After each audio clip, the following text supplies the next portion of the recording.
speak to Bharat Pankania, who's a senior clinical lecturer at the University of Exeter's Medical School. He joins us now via Skype from Bath in the UK. Good to have you with us, sir. The scale of the threat posed by the Omicron variant is being laid bare by scientists like you. To what extent, though, are the measures that various governments are only now introducing too little, too late?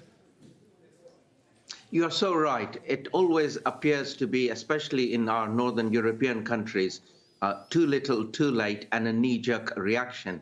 And I was just reflecting and thinking to myself, if the politicians had done a little bit more homework only 6 weeks ago, we would be in a better place today. This is a problem that we are facing, which is the disconnect between the science and the politicians who make the final decisions. To what extent, though, is science being overcautious? The variant spreads rapidly. It's highly infectious, that much we know. It can also bypass antibodies produced by vaccines and previous infection by other variants. But does it make people just as sick? Why the concern when we just don't know at the moment how many people will become seriously ill?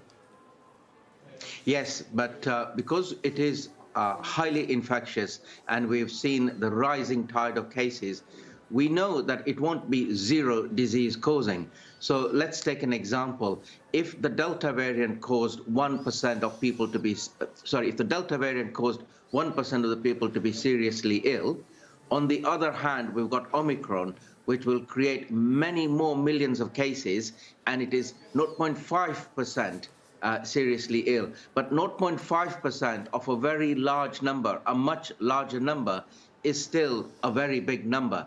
And those are the concerns. The other concerns are, as you mentioned, this vaccine bypassing.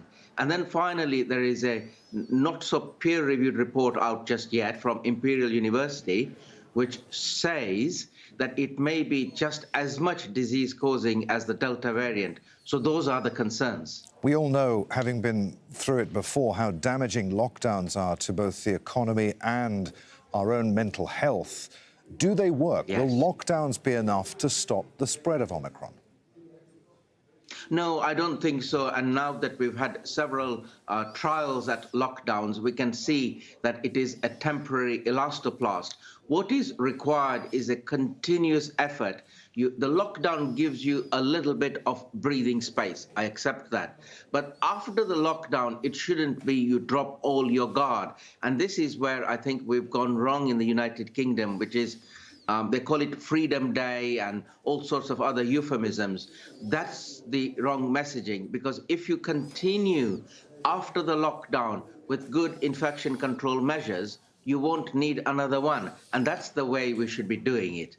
More people will get COVID due to the transmissibility of Omicron, but with it spreading so rapidly, does that mean that the wave of infections will be over far more quickly than those caused by previous variants, and we can get back to some sort of normality? It may be so. Only time will tell. I hear you, because we may have a huge surge in number of cases, and then because people have been infected, it comes down again. The trouble is, when you get that huge surge, and we have a perfect storm at the moment, which is it's winter, it's holiday period, rising number of cases, we may overwhelm the healthcare systems if there is too many patients all in one go. Really good to talk to you, sir. Many thanks indeed. Bharat Pankania there, senior clinical lecturer at the University of Exeter's Medical School.